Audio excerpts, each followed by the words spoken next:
Hi, everyone. How are you doing today? I'm doing all right myself. Let's talk about how the day went. So, I had the day off today, and uh, did I have a good day off? Yes, but at the same time, it did feel like kind of a spinning wheels kind of day off. And I'll discuss that in a real brief moment. For now, I will do a play by play of how the day went, and I'll make commentary where I need to. Let's move forward.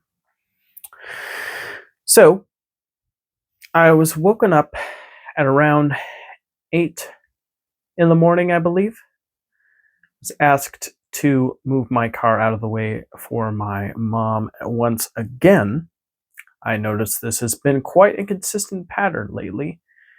I guess there's a part of my mind that's scared that if I park on the side of the road that I'll get a $40 ticket from the street sweeping people. But it's an irrational fear because the only day I have to worry about that is Tuesday, wait, no, Thursday, Monday, Tuesday, Wednesdays. But for some reason, like I got a ticket a while back, and now that makes me worried about getting any future tickets. So yeah, I guess that's why I create that reason in my head to do it. Pretty interesting, no? All right, well, um, yeah, I move my car out of the way. My mom goes off to work. I remember as I was sleeping early in the morning, and she was like getting me up to do it. She was telling me these ideas about like she wanted to write a song, and then we would AI generate the song using, she would have written the lyrics, and she would use, we would use Google's new, musical app, put the lyrics in there, put a genre of music in there, put a vocal performance in there, have it generated, and then we could make visuals that go with the song. So she said her idea was it was going to be about a bumblebee, and this bumblebee would be base she would base herself on it, and she chose the bumblebee because she said she relates to the bumblebee because in life she feels like she's always kind of like going around bumping here and there and everywhere, and even though like in the moment things seem chaotic and uncertain, at the end of the day she eventually gets to where she needs to go despite that chaos and that uncertainty. And she thought the bumblebee perfectly symbolized that, and that's why she wanted to make a little music video about it. So I thought that was a pretty cool idea. She eventually left, after discussing that with me. Get your car. I got my car moved out of the way. She left, and I drove up. And then I went into the house. I went back to sleep, and I stayed sleeping all the way up until I would say like 10 or 10:30. When I eventually got up, no one was up, and I was like, what should I do? I decided to pour a bowl of oatmeal, and when I eat oatmeal, I really like it just not warmed up, just plain. I mean, sometimes I like it warmed up, but today I wasn't in a warmed up oatmeal mood. Just straight up steel cut oatmeal with some of the grass fed milk I had, with a bit of brown sugar mixed in there. I actually mix the brown sugar with the oatmeal before I pour the milk in. I think it helps evenly distributes the sweetness. I even mix it in again after the milk's poured in. Excuse me. I then poured a cup of coffee. I really need to clean that coffee machine because I'm tasting the coffee and I can swear there's a slight taste of something like slightly, I want to say moldy. I know that sounds bad, but you can't address a problem unless you acknowledge it, right? And but instead, I didn't take any time today to clean it because well, I'll get into just how my day went, and It was because I basically just neglected and ignored it at the end of the day. I know that doesn't sound good, not a good look, but that's how you improve. You gotta be straight up. But anywho, I went into the den. I had my oatmeal, my coffee. I turned on the television and I was looking for something to watch while I ate my food. And I ended up finding this video that I found quite fascinating. It was from a YouTube channel called Uncharted X. And in this YouTube video, I found it interesting because the title was I Explore the Underground of the Black Pyramid of Gura, I think he said in the title. And that immediately struck me as fascinating because I was like, Black Pyramid? What do you mean Black Pyramid? And on top of that, I always heard like, oh, but they always put the burial chambers inside the pyramid, not underneath the pyramid. But for this one, it wasn't in underneath, and I thought that was really interesting. So I was watching this, and this video wasn't just a straight up tour of the inside of the Black Pyramid, as most archaeological channels that are explorative are. It covered a lot of bases. For example, it covered the Great Pyramids of Giza and how like the entrances seemed like they weren't made for humans because like they were so small and tight and it would be difficult getting a king into the main chamber.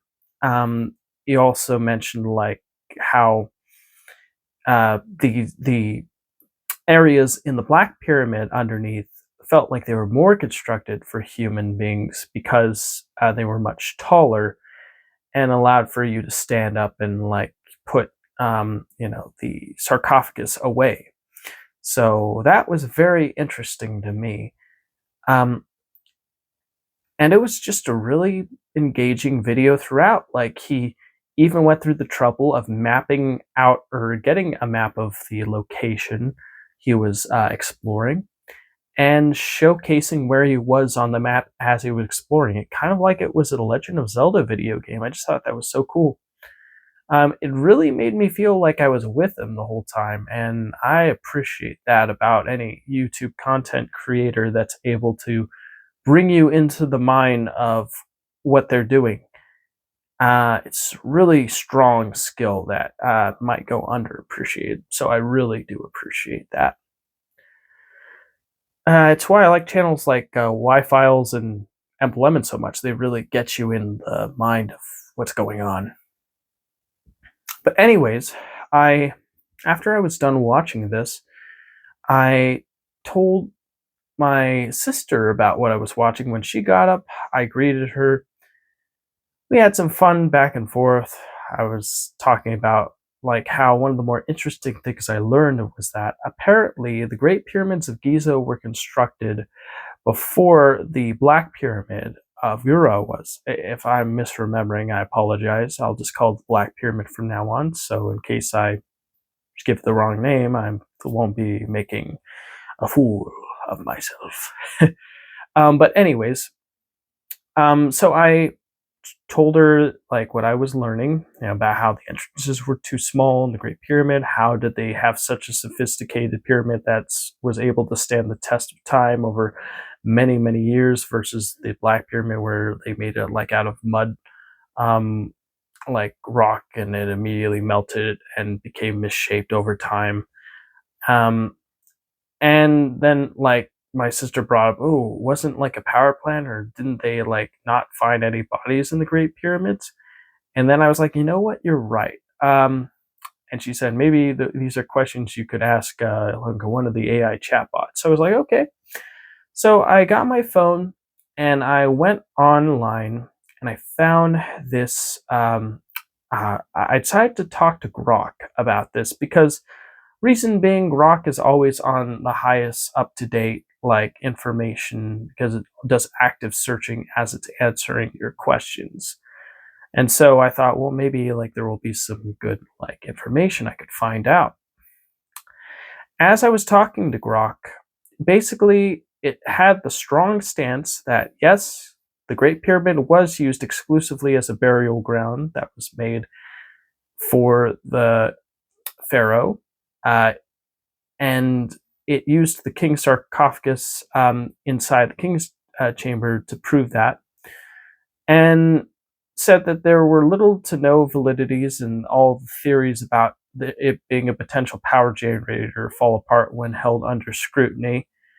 Um, and I did mention that what about the chemicals found in the pyramids that could lead to like that belief? And it basically stated, oh, the reason why those beliefs are even there is because not even that long after the pyramids were constructed, grave robbers broke into the pyramids and stole all the gold and valuables from that location and immediately left before anyone noticed. Um, and they might have left some like chemical traces with them or something. So I thought that was pretty interesting. And then, like, another question I asked was, okay, but what about those 80-ton blocks that are on top of the king's chamber?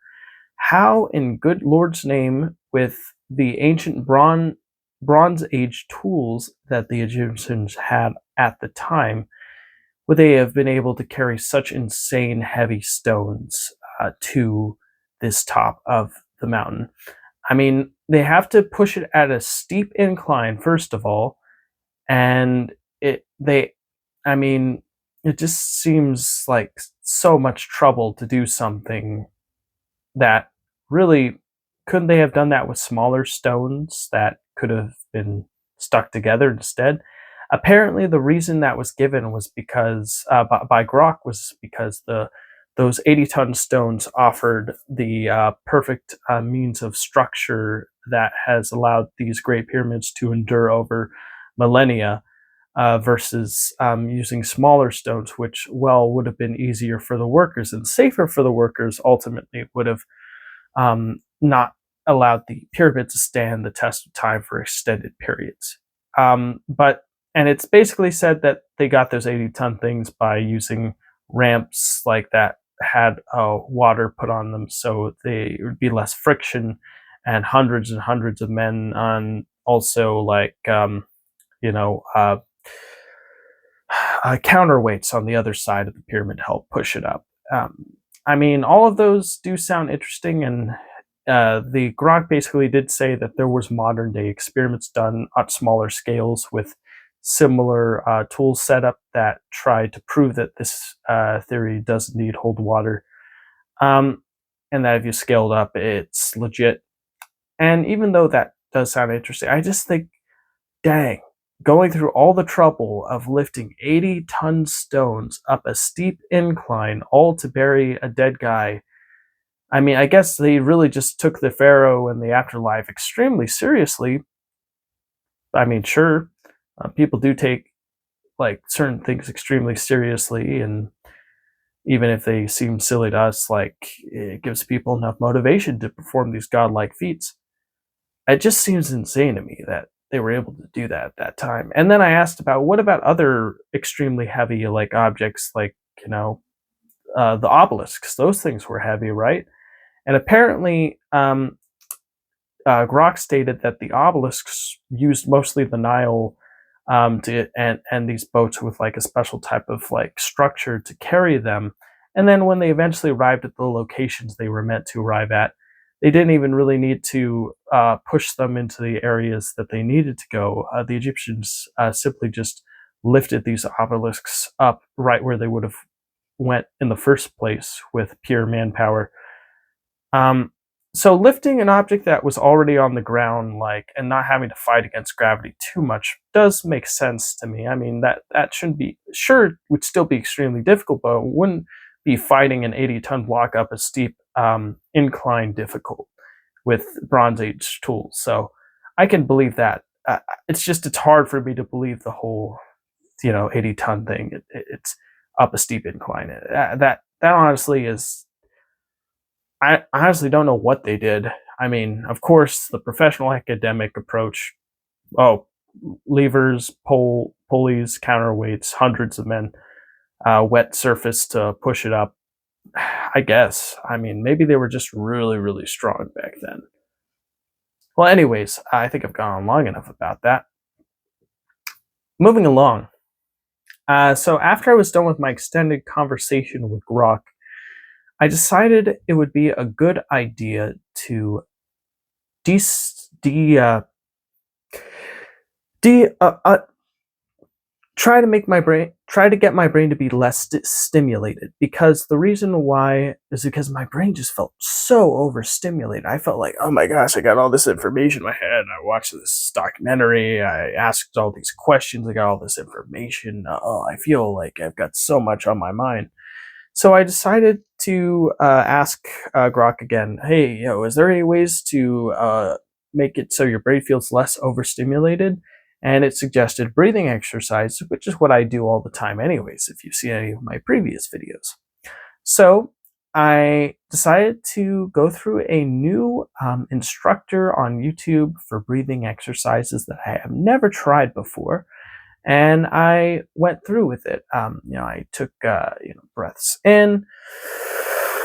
I took them, held them in for a little while, and then they let it go. And then after a session, I'd hold it in, give it some time, and then I'd let it out. And then I'd let it hold to the bottom until repeating. And then it would be adjusted based on speed, time, and effort. And yeah, would I say it understimulated my brain? I would say it normalized the way my mind felt. I gotta be honest, at the end of the session, no, not really. I still felt pretty frazzled in my mind, and I didn't really like the way that felt at all. But I did get a call at the very end of my session, and one of the interesting things before I got the call, which was from my mom, by the way, was that I remember I felt a sense of, oh, there's something that I'm kind of discovering, and that's at the end of the session. The lady who was talking through it was talking about how, accept the fact you do not have complete and total control, accept the fact that sometimes, things happen that just you can't prepare for. And the sooner you accept that, the sooner you will feel free, because you now understand that things are not, that ultimately you are simply just a force moving in this universe, and you've kind of got to understand how you work within this universe that doesn't care whether you control it or not, just that you understand it and work with it, I guess, is what was the ultimate message. And I thought that was very profound and really cool, and I really did enjoy that. Anyways, I got the call from my mom, and I remember we were just having a long conversation, asking her how I was doing, how she was doing, and what I was up to and all that. And then about groceries and what food to eat and all that. After a conversation, she went off to do groceries. I decided to use that time to go and outside and let my sister know what was going on. And I told her, oh, by the way, our mom's getting groceries. Do you want me to call and see if to make suggestions? Because we all pay for the groceries right now, and it's good to have another voice in there to understand what do we want and stuff. And she said no, thank you, but yeah, felt appreciated for being included, so that was good. And I let our family friend know, and she was like, "Oh, cool." Then I stated that I would be going to the McDonald's because I was getting a hankering for some naughty fast food, and I was like, "Hey, I'm gonna go. Do you want anything?" And she stated she would like the quarter pounder with cheese combo meal. And so I was like, all right. So I left. I drove off. When I arrived, I decided to use the self checkout because I gotta be honest, because I was feeling so overstimulated in my mind, and then I was like, oh my gosh, like I feel so like lethargic and like too much brain fog. I didn't really want to interact with cashiers or anyone at the time, so I just I made my selections. The Big Arch meal is what I chose because I actually do like the Big Arch. I think it's pretty good, and I like how big it is, and it's actually kind of the cheapest option compared to like other burger places right now. And you get a pretty sizable meal for what you're paying for, and I think that's pretty cool. And then I got my family friend their meal as well, and I just sat, waited. I was watching the TV they had in there because I didn't really feel like going on my phone. And yeah, they were just playing like footage of like otters and different like hairstyles from the 1800s and people in different like face paint. It was really interesting seeing all that, I must admit. Anyways, eventually the order was called, and I went to pick it up. I thanked the guy who brought the meal to me. I walked away, but then I I forgot that I needed to bring the drinks with me too, and so I immediately turned around and was like, "Oh, thank you for the drinks." Yeah, I never thought I'd pull a move like that. Like that happens all the time at my job where I'm like bagging and in the midst of bagging, like the person's like, okay, gotta go. And we like are in the middle of bagging like one or two more bags for them. And it's like they're in a rush. And like I always thought to myself, man, they worked so hard to get their money. They worked so hard to find their food and purchase it. You'd think they'd wait until all of it's in their basket before they leave, so they don't have any of their money gone to waste. Why are they leaving? But now that I've experienced something similar to that, I get it. It's because like you maybe are in a state of mind that isn't like geared towards like wanting to have interactions with other people, and maybe it's because you've overspent yourself, you feel very mentally stressed, overworked, and you just kind of want to get in, get out, and just do your thing and all that. And so I understand. I mean, does that make it okay? No, not really, in my opinion, because it's still your money on the line. You don't want to lose like your money by leaving your food behind. And also, it just shows that there is a sense of being on autopilot instead of having full consciousness of your situation, which it might not be a great thing in a lot of cases. I think it's good to be fully conscious of like how the decisions you make and why you make them. Well, anywho, after picking up the food and driving away, I eventually got home. I gave our family friend the meal. They were already sitting out in the kitchen table. Got me and her plate. She asked me if I asked for the fries to be double crisped. I did not. And like I said, I kind of didn't want any interaction at the time, and I just didn't really want it.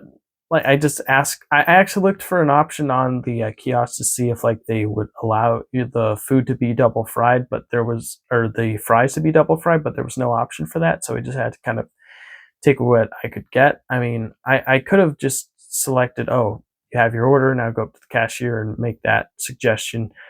But I gotta be honest, I just didn't want any interaction today. So that's why, like, well, at least with strangers, I mean, family members I'll give interaction to, but strangers, I didn't really feel the need to at the time. So that's why that didn't happen. But yeah, shame I didn't do that. But anyways, she got her quarter pounder, her fries. She didn't like the fact that there was tomatoes and pickles on hers. She actually gave me her pickles. She was also tried to give me the tomatoes. I declined because I didn't really want the tomatoes. I don't know. Sometimes I like tomatoes in burgers. Sometimes I don't. This time I didn't, but I do like pickles no matter what burger it is. That's for sure. I put the pickles in my quarter pounder, and I put my meal together on a plate and went into my room because I actually had already previously planned to watch a Best of the Worst episode, the latest one released as of this time recording on Red Letter Media. This one was basically a episode focused on people who had appeared in what Jay Bauman described as auteur projects, who decided to make their break into the film directing, filmmaking world, and ultimately made complete embarrassments out of themselves with films that were just, well, they weren't complete disasters, because I've seen films that are like really bad, like,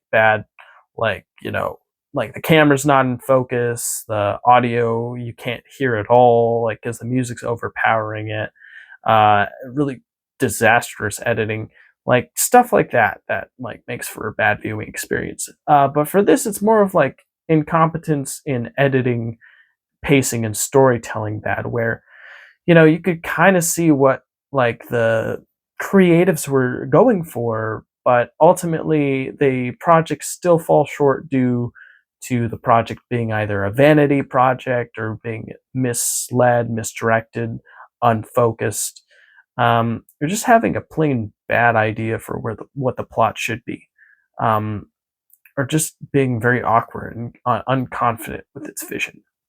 And just watching like these four alcoholic dudes in their late 40s like talk about it in a way where like this is hilarious, except for one of them. One of them was a special guest who I think he looks like he's in his early to mid 30s, I would believe. Like, yeah, it's always fun seeing like a special guest on these shows, because you don't really expect it, because these shows are like done in like Milwaukee with these like dudes who like they had aspiring filmmaking careers, but they ended up just making silly comedy videos on YouTube, which honestly I'm still grateful for. In all honesty, I'd rather them making these comedy videos than trying to break into the big studio system, because let's be real, currently the big studio system's kind of messed up, or not kind of, it's really messed up right now.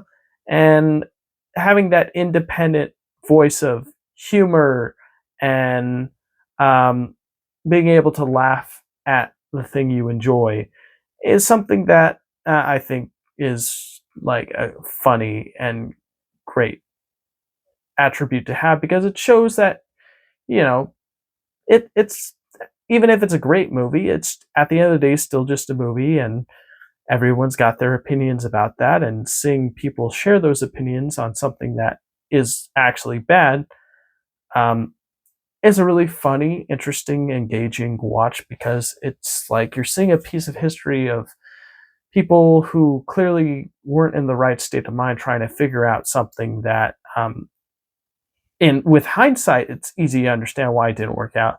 But I'm sure in the moment, like they didn't really understand why it wasn't working, and seeing that confusion kind of play out with these guys talking about it and seeing the film footage itself is all more interesting, engaging, and in a way, kind of like a historical lesson, I suppose you could say. But anyways, after I was done watching some of that, my mom arrived with the groceries, so I helped bring the groceries in with her, and so did my sister. We brought everything in. My sister put everything away. I continued watching the video. When I was done, I put my plate away in the kitchen sink. But at the time, my sister was filling the sink with a trash bag and all manner of garbage. So she said to put the plate on the side where normally the clean dishes would go, because like there wasn't any room for the other side where normally the dirty dishes would go. So I was like, okay, I guess I'll put this there temporarily, and went back to watching what I was watching. Eventually, I kind of grew tired about what I was watching, and then I needed to use the restroom, so I used it. I was doing some financial research while in there about like, you know, how to be a better steward of my money. But yeah, after that, got out. My mom wanted me to work with her creating a music video, as she said she'd done a lot of research with bumblebees, and she read out her research to me, and like apparently bumblebees like have GPS systems that work in tandem with them bumping into things. And I just thought that that was a really cool factoid that I didn't know until today.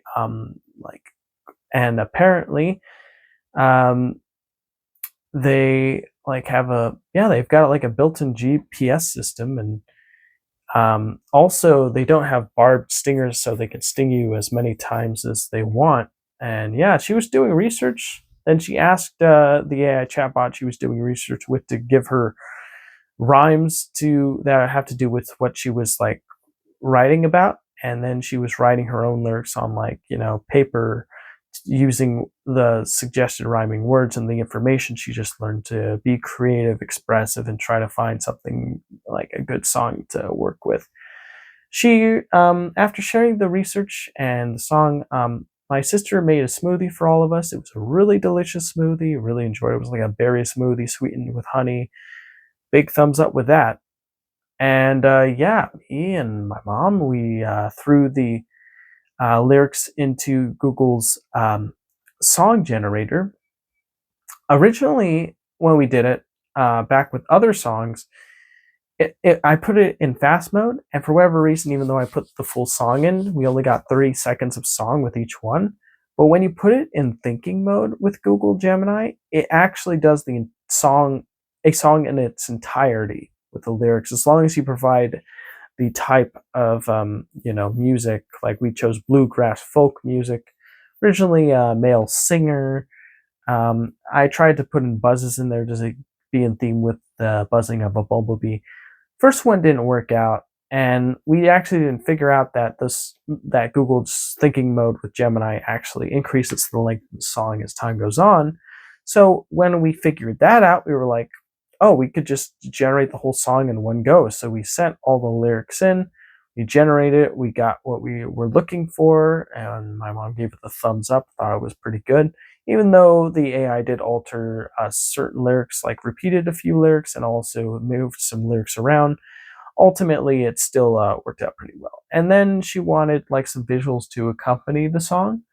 So we used a culmination of Google's Nano Banana 2 image editor to combine my mom's head with the body of a bumblebee, which was super cute and interesting.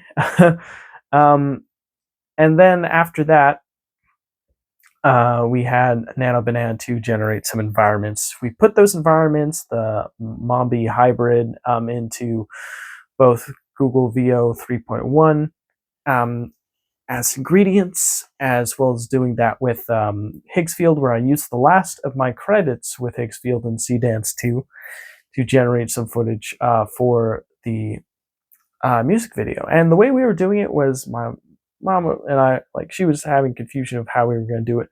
But ultimately, what we found out was that just copy and paste the lyrics that the AI wrote out, send to her through text. She would look through the lyrics. She would do little storyboards of how the visuals would play out based on what the lyrics were saying. We would generate it based with like start and end frames on Google's FX app with Nano Banana 2, and then with VO 3.1 Lite, because that's a much cheaper and faster model than their more advanced VO 3.1 quality.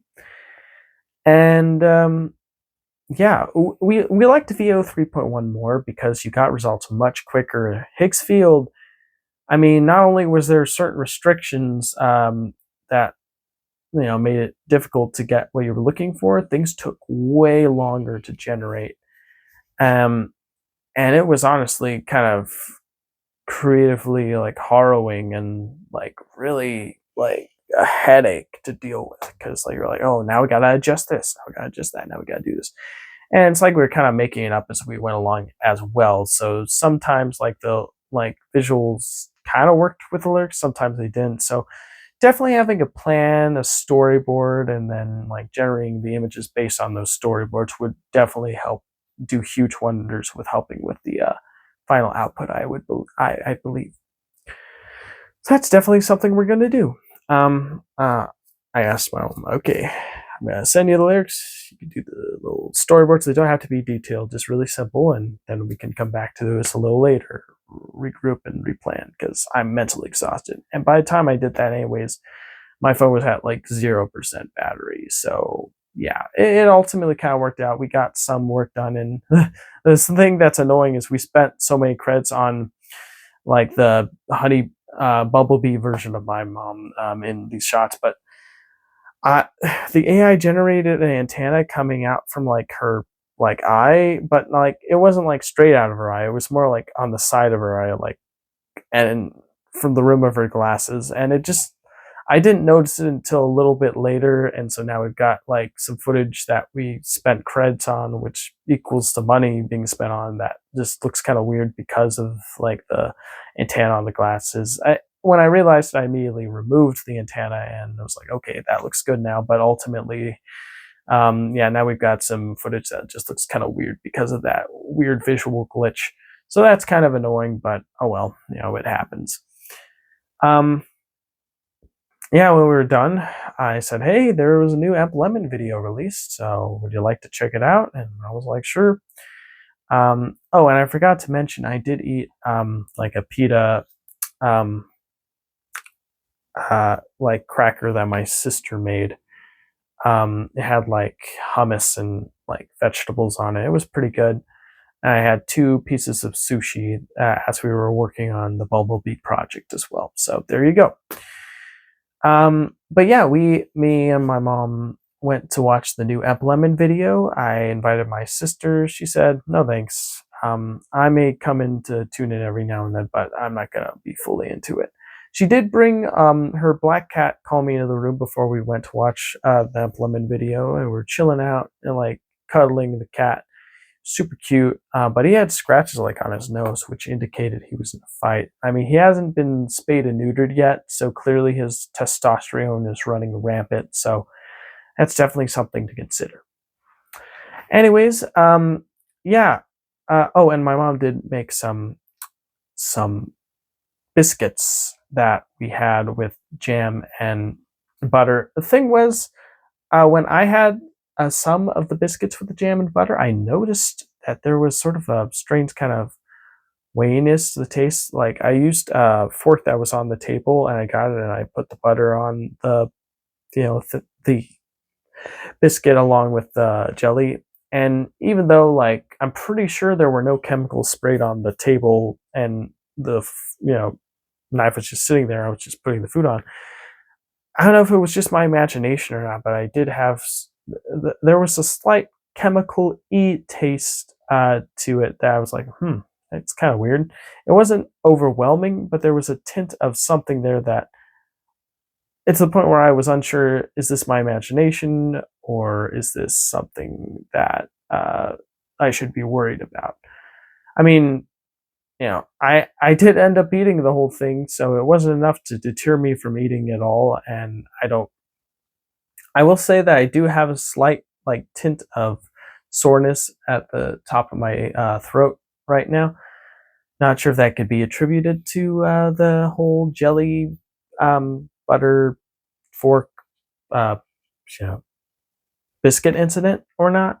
I hope it isn't, but if it is, that would mean we'd have to throw out that butter and that jelly, which would suck because that we recently got that jelly. Oh yeah, and speaking of things to purchase, I was actually unbeknownst to me, I was using shampoo that was actually owned by our family friend who rents a room and gets their own stuff, their own soap. And so when I found that out, I was like, "Ooh, I'm sorry. I thought that was for everyone." So I paid for a replacement. I gave. She went to the store. I asked how much is it. She sent me the amount. I sent it. So yeah, it was kind of an expensive lesson though. It was like $18. Yikes! But well, don't use stuff that's not yours. I mean, it should be gosh dang obvious, but I guess since we share so much in the house, I guess I was expecting that was something we share too, but I guess not. Oopsies, my bad. That won't happen again. Anywho, we watched this Amp Lemon video, and the funny thing was, this video was actually kind of feeding into the other two instant of themes uh, from earlier in the day. The theme of chaos, the theme of not knowing what comes next, the thing with kind of trying to be okay with that, theme of working through a world that seems to be actively working against you, but also you taking responsibility and trying to work and ride the system, even though, like, it feels like the system is rigged against you. All of these themes that, like, I was thinking about throughout this day kind of were represented in this video, which was sort of like a weird synchronicity moment, but really cool at the same time. I really enjoyed that aspect of the video. It felt like a synchronicity, if you will. Now, it was a really long and really detailed video about NASCAR's history, about how it was founded, and the drivers, and how some of them should have had victories that were robbed because of the weird systems that were put in place, that were supposed to encourage more competition, more chaos, but ultimately ended up causing certain people to win on unfair grounds. And yeah, it was just a video that was exploring those ideas and offering a lens and the whole thing from a dedicated fan that was at Lemon, because he is interested in NASCAR and all this. And clearly, my mom and my sister kind of started to drift to sleep because they weren't really into it. I'm into it mostly because I like Apple Lemon's way of telling stories and love his way of communicating information, and he really helps me get into the mindset of how he sees this subject matter.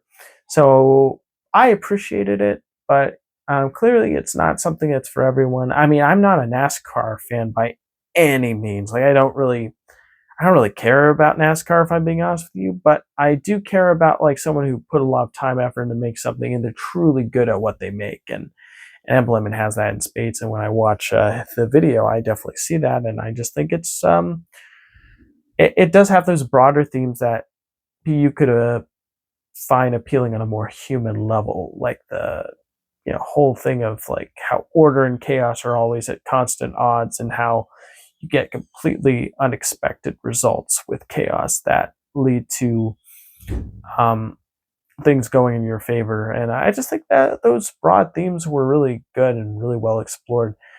I definitely feel like Apple Lemon may be the YouTube essay, um, like, writer that of, like, his generation, which is really my generation. We're part of similar generation. He was born in '98. I was born '99. So in a weird way, I do feel sort of a kinship with him, in the sense that we both have similar ages. We're part of similar generations, Generation Z, and so we have similar tastes in media and things. And we're both approaching our late 20s, early 30s, and it definitely is interesting seeing someone growing up with someone. I've been watching his videos since I was, like, in my mid-teens, actually, like since I was like 16 years old, I believe, back in like 2015, and I've been hooked to his channel ever since, because the way he's puts his videos together is just so engaging and so interesting and so informed and so passionate that I really do appreciate it a lot. So yeah, I enjoyed it, and I give it 2 thumbs up. After the video was done, my mom went to sleep, but before she did, I noticed our orange cat, Malcolm, was outside sleeping. I tried to let my mom know, because she actually told me that our orange cat had snuggled with her the night before, and I thought that she might want to know that he's there, and maybe he'd be interested in coming with her to bed tonight. She tried to get his attention, but he ended up running off, so oh well. She and I then hugged each other, said goodnight. She went to sleep. My sister ended up waking up from the video, and I said, dang, normally like you stay up till like 3 in the morning. Like maybe I guess now if you want to reset your circadian rhythm, we just need to play you MLM and NASCAR videos. So I thought that was and she thought that was funny. I thought it was funny. But yeah, I ended up going into my room, and I was like, I wonder if there's any way that I could like, journal or reflect on how like I could better spend my time, better realign my thoughts with like my long-term goals of becoming like an animator storyteller. And so I basically found like a chatbot that is called Ash, that like I was like talking about like developing my skills as like an artist, storyteller, and see what it would end up telling me, like based on my as honest as I could be with the AI chatbot without revealing too much, because I know like they like to sell personal information, all that. I tried to keep things really professional, and kind of anything that's too personal, I just keep it straight and narrow and see what it says, and yeah, take it or leave it, really. Ultimately, what the chatbot stated was that perhaps it would be a good idea to set something that feels like an optional thing you can do, that like makes you feel like, yes, I made that choice, and that it raises awareness of how I make my decisions. For example, it said, you know, when you get home late after working, you end up like browsing like YouTube a lot, and then like afterwards, like it's like 3 in the morning, and like I'm like, oh, I guess I'll go to bed now. Then instead, maybe like put a time in like around 2:30 when you feel like you want to continue watching YouTube, and then you do something called like urge surfing, where like you stop, you give yourself 90 seconds, think, is this something I really want to do? Is this really something that I should like continue contributing towards?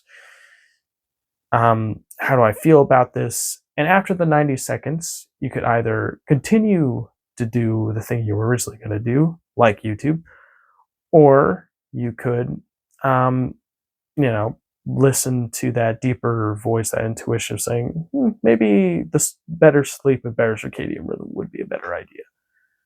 But the important thing is it gives you that option. It gives you that feeling of agency, that feeling of, I'm not being forced to do this. I'm not dictating myself to do this. I am simply just stating how I honestly feel about something, and acknowledging those honest feelings, and having more consciousness of my choices.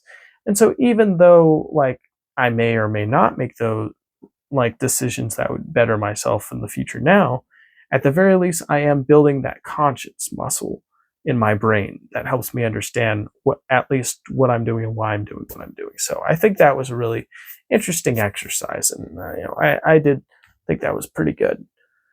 So yeah, after that whole conversation thing, I decided to go get ready for bed.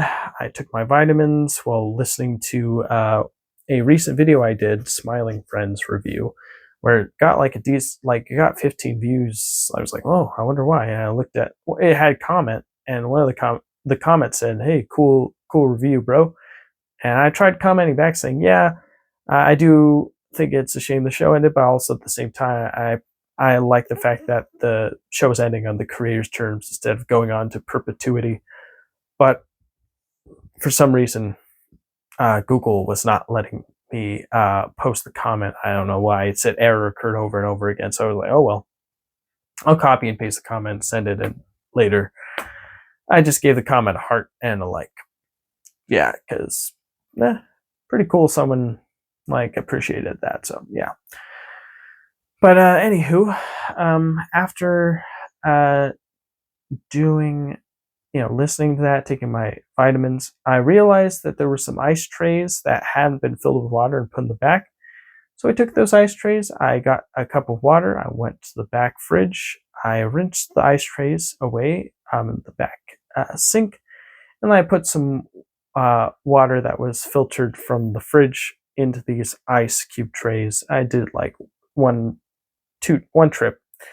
So I put it in, poured it in, then did the trip back around to pour it in the other ice cube tray. or more like ice pill trays because they're shaped like pills instead of cubes. I put those in the freezer. When that was done, closed it. I wiped down the little bit of water mess I made in there with an available rag that was in the back room. And then I went into the bathroom. I brushed my teeth, and my video was done at the time, so I decided to switch to video where Simeon Jimmy's talking with his buddies about the new Malcolm in the Middle spinoff. So I was listening to them talk about that as I was brushing my teeth, and then I decided to sit down and record this video. And that's pretty much my day. Overall, I would say this was a very revealing day. I would say it was a very reflective day. I also think that this day, while it did have a lot of brain fog, it did have a lot of like lethargism, it had a lot of like, ooh, I am intentionally making things bigger in my head than what they actually are in real life kind of vibes about it. Ultimately, I did make it through the end of today, and I think I came out a little bit smarter, a little bit wiser, a little bit more self-aware than I did at the start of the day. So I think that's a net win in total. So yeah, that's going to do it for now. I kind of missed out on the whole deadline that I gave for myself of stopping at 2:30 and asking myself if this is like, doing the YouTube thing was something I should be doing or not. It is currently 3:13 in the morning, and also I'm sure my mom would like me to go to church tomorrow. We'll see about that. Yeah, and I say that because like I need to take a shower, and since it's so late, and church would start at 10. I don't want to take a shower before going, and I don't know. I feel like I wouldn't have time because I spend that time going to sleep and then waking up, and see what I mean. Like I like to do all that overthinking, and like probably not good for me, honestly. But anyways, that'll do it for now. Bye, everyone. Take care. Have yourself a great rest of your day, night, or morning.